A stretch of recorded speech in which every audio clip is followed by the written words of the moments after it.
Há uma miopia espiritual que os nossos olhos tornem a ver.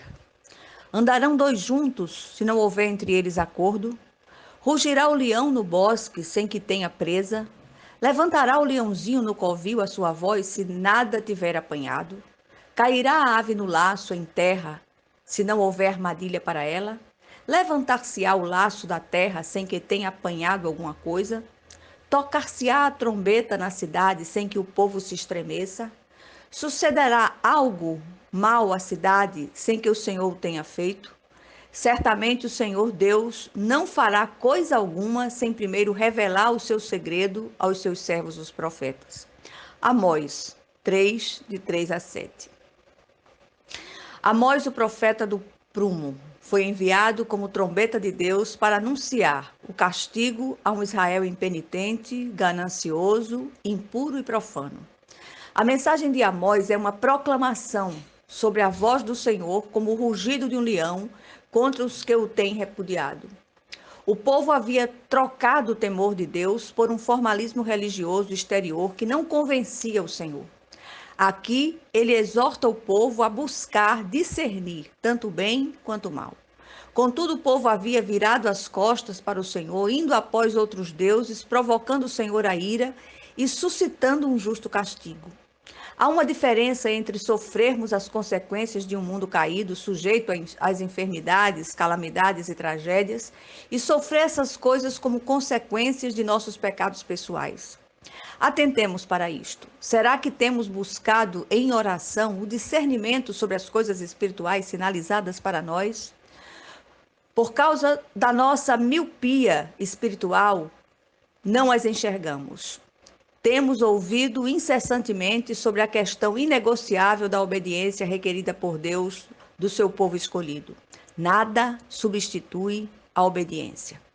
Tanto o Israel do passado quanto o espiritual, formado de judeus e gentios convertidos a Cristo, precisam clamar ao Senhor por sabedoria e discernimento. Só assim poderão compreender qual a vontade perfeita de Deus. É incrível como o Senhor se revela ao seu povo escolhido em todo o tempo. Essa revelação se dá não só de forma direta, mas através de vários sinais, como as circunstâncias, por exemplo. Estejamos atentos. Nada acontece de modo aleatório, sem causa ou advertência da parte de Deus. Se prestarmos atenção às circunstâncias que nos cercam, veremos que todas elas têm uma causa definida. Conspirações, cadeias, laços para os nossos pés, reações violentas e tantas outras coisas. As nossas ações geram reações nos outros e no mundo espiritual. Nossos atos de obediência geram bênçãos, enquanto as nossas rebeliões geram maldições. As leis do Senhor foram inscritas em nossos corações, mas não as temos levado em conta e por isso mesmo a ira do Senhor tem se manifestado tão duramente. Como povo escolhido, não o temos glorificado.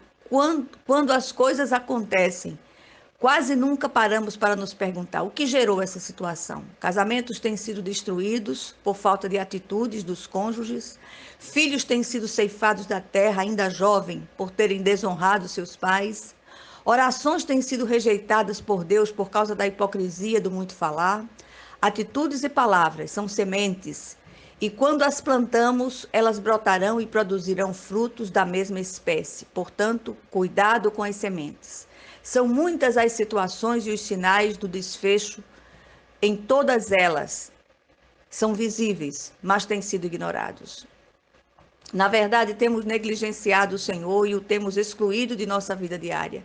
Restringimos a sua presença apenas às reuniões eclesiásticas. Achamos que por termos sido alcançados não precisamos mais buscá-lo em espírito e em verdade. Essa busca não cessa. Nada é permitido por Deus sem que antes ele nos faça conhecer através da sua revelação. Na presente dispensação, todos os alcançados são, de certa maneira, profetas de Deus. Comunicam a verdade de Deus, que é Cristo.